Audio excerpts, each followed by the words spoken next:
Thanks very much, brothers and sisters, comrades. Very poor substitute for Mark Sawatka. You were going to have a son of Merthyr, you've now got a son of Dundee, unfortunately, or fortunately. Anyway, my history is I'm a firefighter from Dundee. I've been a firefighter for almost 29 years. The fire service has been my life, the Fire Brigade Union has been my life. I'm the regional organiser based in Glasgow now, but I still do carry out a frontline role as a firefighter, 50% of the time anyway.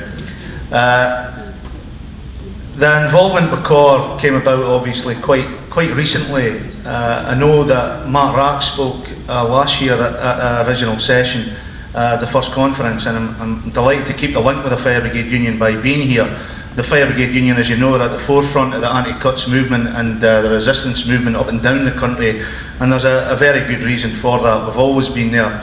We've always been there defending our communities against attacks, whether it been in this city by the fascists in the Second World War, when the Fire Brigade Union really did form the background and what we have now in relation to terms and conditions and the organisation in the fire service, and the true modernisation of the fire service came about through sacrifice, and the sacrifice of Fire Brigade Union members fighting the Nazis when they were bombing down the cut, when they were bombing the centre of London, when Fire Brigade Union members gave their lives in their hundreds.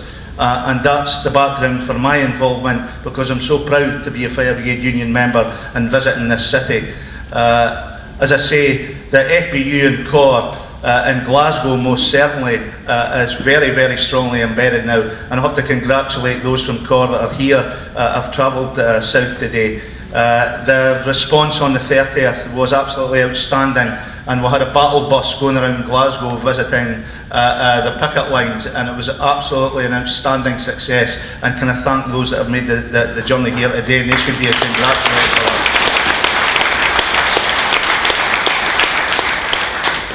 And in Scotland there are particular issues that we face that I would have to say are different. And the elections on May the 6th in Scotland, what you saw most definitely within the electorate in Scotland was another entrenchment to the left.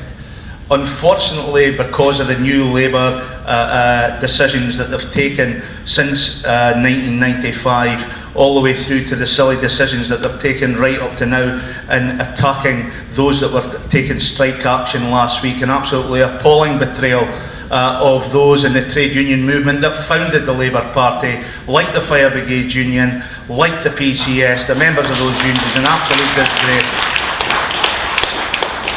And there is a fourth strand that I saw in an election there on May the 6th, and I think the Scottish delegates here would agree to us. The SNP got the vote quite simply because they're standing up for working people on occasions, not all the time, and we're not just under any illusion that they don't have capitalist backing. We know that, and we'll attack that when required. But they are standing up against the cuts. They are standing up against the privatisation. They are not it's not impacting on Scottish social society the way it is down here yet. We'll fight it when it comes, but at the moment I would have to say the electorate have chosen a party that is deemed to be of the left in Scotland. New Labour voters probably stayed New Labour, but old Labour voted SNP. Nobody votes Tory, and who the bugger votes a Liberal Democrat? You know, they're an absolute shambles.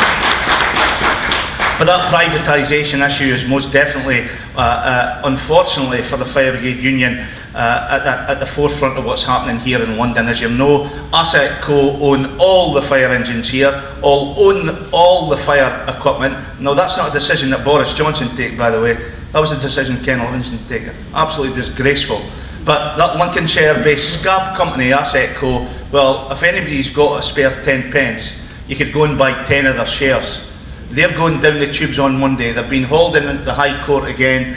But the unfortunate thing is, some asset stripper's going to step in, and guess what? They'll own all the fire engines in London, they'll own all the fire kit in London, and as we saw when the FBU members took that strike action in December and November, we saw Group 4 security with attack dogs on the picket line with CS spray, and FPU members have never been under attack like that on a picket line, and that's the 77-78 strike in the 2002-2004. Absolutely disgraceful. Is that the future? Is that the future what we're going to be facing to fight for our jobs? Well, if it is, we've got to be united, we've got to be determined to take action. We saw this week a deal being signed. It was between Devon and Somerset Fire Service and a company called FOC. And that's it could be something else I could imagine, but it's FOC. They're a Danish-based company, a private company who run the fire service in Denmark. They have moved into England, and it's something that we've got to be very fearful of and ready to take action. We've got a meeting in Manchester on Thursday. It's to determine a way forward for delegates from the FPU throughout the country, and we're going to be taking a decision on what form of action we take and the timetable for it. Yes, we are still speaking to the government about our pension, but let's be honest, it's not going to be a good result for Fire Brigade Union members if we accept any of the changes that they're proposing. So we'll be deciding on Thursday, and I'll be taking a message back from this conference that there are people united, there are people willing to take action, and if it means us taking national strike action as we've did many times in world history, we'll do it again. Thanks, comrades.